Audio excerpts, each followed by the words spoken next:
ಬೆಂಗಳೂರಲ್ಲಿ ಮಳೆಗೆ ಮರಗಳು ಧರೆಗೆ ಉರುಳುತ್ತಾ ಇದ್ದಾವೆ. ಭಾರೀ ಗಾಳಿಯಿಂದ ಧರೆಗೆ ಉರುಳಿದ್ದಾವೆ ಬೃಹತ್ ಮರಗಳು. ಸಂಜಯ್ ನಗರ ಮುಖ್ಯ ರಸ್ತೆಯಲ್ಲಿ ಘಟನೆ ಆಗಿದೆ. ಮರ ಬಿದ್ದ ಪರಿಣಾಮ ಟ್ರಾಫಿಕ್ ಜಾಮ್ ಕೂಡ ಉಂಟಾಗಿದೆ.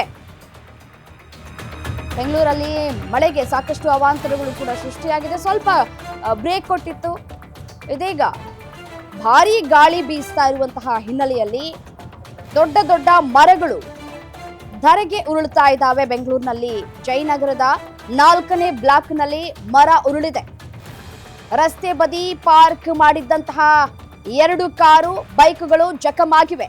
ಅದೃಷ್ಟವಶಾತ್ ಯಾವುದೇ ಪ್ರಾಣ ಹಾನಿ ಸಂಭವಿಸಿಲ್ಲ ಅನ್ನೋದು ಗೊತ್ತಾಗ್ತಾ ಇದೆ. ನೋಡಿ, ದೃಶ್ಯದಲ್ಲಿ ಗಮನಿಸ್ತಾ ಇದ್ದೀರಿ ಯಾವ ರೀತಿಯಾಗಿ ಮರ ಧರೆಗೆ ಉರುಳಿದೆ.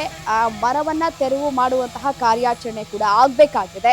ಬಟ್ ಆದ್ರೆ ಮರ ಧರೆಗೆ ಉರುಳಿರುವಂತಹ ಹಿನ್ನೆಲೆಯಲ್ಲಿ ಸಾಕಷ್ಟು ಟ್ರಾಫಿಕ್ ಜಾಮ್ ಉಂಟಾಗಿದೆ.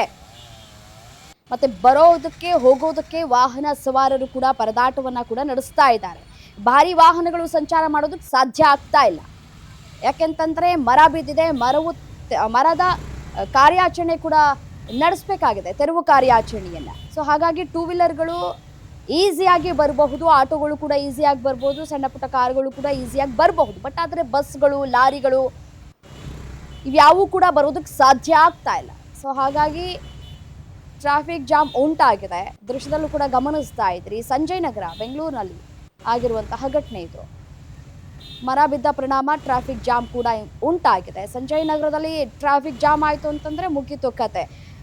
ಯಶವಂತಪುರಕ್ಕೂ ಕೂಡ ಜನ ಬರೋದಕ್ಕೆ ಸಾಧ್ಯ ಆಗೋದಿಲ್ಲ, ಅಥವಾ BL ಸರ್ಕಲ್ಗೂ ಕೂಡ ಜನ ಹೋಗೋದಕ್ಕೆ ಸಾಧ್ಯ ಆಗೋದಿಲ್ಲ, ಮತ್ತೆ ರಾಮಯ್ಯ ಹಾಸ್ಪಿಟಲ್ಗೂ ಕೂಡ ಹೋಗೋದಕ್ಕೆ ಸಾಧ್ಯ ಆಗೋದಿಲ್ಲ. ಆ ಸರ್ಕಲ್, ಆ ಭಾಗದ ಜನರಿಗೂ ಕೂಡ ಸಾಕಷ್ಟು ತೊಂದರೆ ಆಗುವಂತಹ ಸಾಧ್ಯತೆ ಇದೆ. ಈ ಮಳೆಯಿಂದಾಗಿ ಆಗ್ತಾ ಇರುವಂತಹ ಅವಾಂತರಗಳು 1, 2. ಮತ್ತೆ ಈಗಾಗಲೇ ಮುನ್ನೆಚ್ಚರಿಕಾ ಕ್ರಮವನ್ನು ಕೂಡ ತೆಗೆದುಕೊಳ್ಳಿ, ವಯಸ್ಸಾದಂತಹ ಮರಗಳನ್ನು ತೆರವು ಮಾಡಿ ಅಂತ ಕೂಡ ಹೇಳಲಾಗ್ತಾ ಇತ್ತು. ಬಟ್ ಆದರೆ ಅದ್ಯಾವುದು ಆಗಿಲ್ಲ. ಸೊ ಹಾಗಾಗಿ ಭಾರೀ ಗಾಳಿ ಬೀಸ್ತಾ ಇರುವಂತಹ ಹಿನ್ನೆಲೆಯಲ್ಲಿ ಮರ ಧರೆಗೆ ಉರುಳಿದೆ.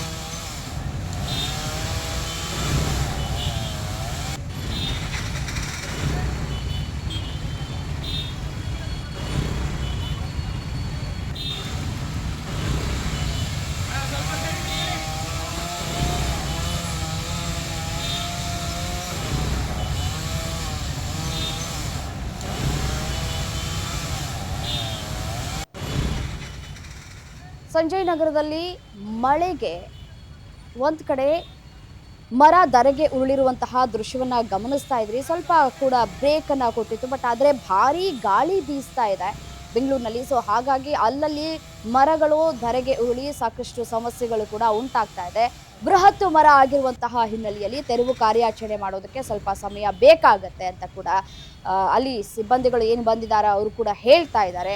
ತೆರವು ಕಾರ್ಯಾಚರಣೆ ಮಾಡೋದಕ್ಕೆ ಸ್ವಲ್ಪ ಸಮಯ ಆಗುತ್ತೆ. ಸೊ ಹಾಗಾಗಿ ಬೇರೆ ಬೇರೆ ಕಡೆ ಡೈವರ್ಟ್ ಕೂಡ ಮಾಡುವಂತಹ ಕೆಲಸಗಳು ಕೂಡ ಆಗ್ತಾ ಇದೆ. ವಾಹನ ಸವಾರರು ಕೂಡ ಈ ಸಂದರ್ಭದಲ್ಲಿ ಪರದಾಟವನ್ನು ಕೂಡ ನಡೆಸ್ತಾ ಇದ್ದಾರೆ. ಆಫೀಸ್ಗೆ ಹೋಗುವಂತಹ ಸಮಯ ಬೆಳಿಗ್ಗೆನೇ ಈ ರೀತಿಯಾದಂತಹ ಅವಾಂತರ ಸೃಷ್ಟಿಯಾಗಿರೋದಕ್ಕೆ ಕಿರಿಕಿರಿ ಕೂಡ ಉಂಟಾಗ್ತಾ ಇದೆ.